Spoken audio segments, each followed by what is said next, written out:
Hello, this is Valerie Killefer reporting live from the 2010 National Restaurant Association Restaurant Hotel Motel Show.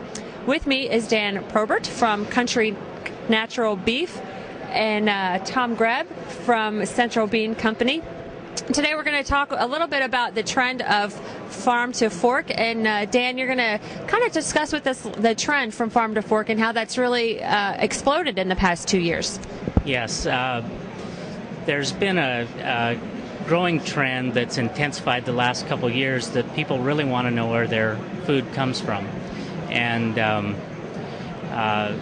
farmers markets and things like that have done a good job of doing that, but doesn't feed a lot of people.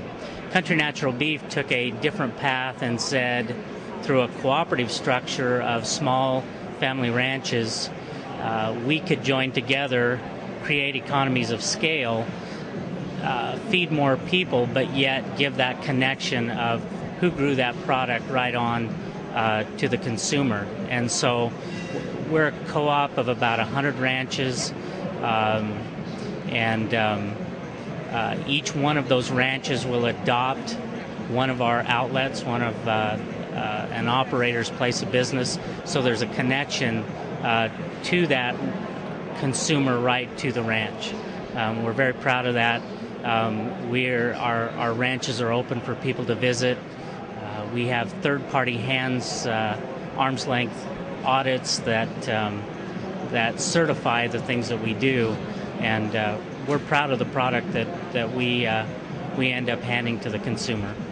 And I do think consumers are looking for more of a connection with their food and to connect more with restaurant operators. So operators that are looking to forge partnerships with farmers to further, kind of tie in their operations to the farm to fork movement.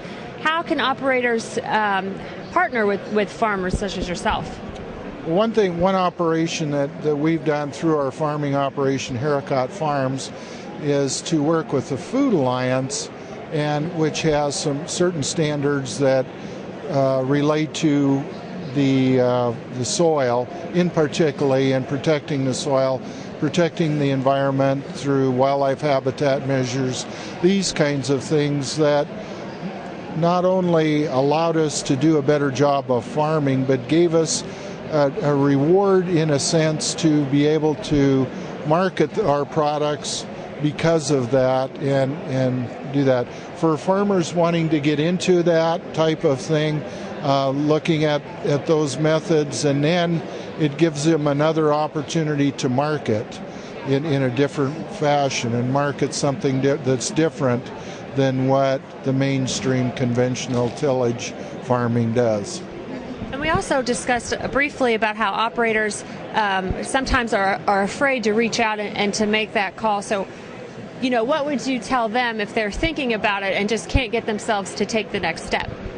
First of all, I guess there's, for instance, with the Food Alliance, I think Roberta Anderson in her talk today mentioned of the hundreds of farmers that are already involved in third-party certification of the Food Alliance. I'm sure being involved with the Food Alliance or talking to operators, particularly in the type of crop that they're growing, they can then find out some of the topics that are the toughest to get over and feel more at ease to be able to begin that. Okay. Well, thank you, Tom. Thank you, Dan. Thank you. We appreciate it.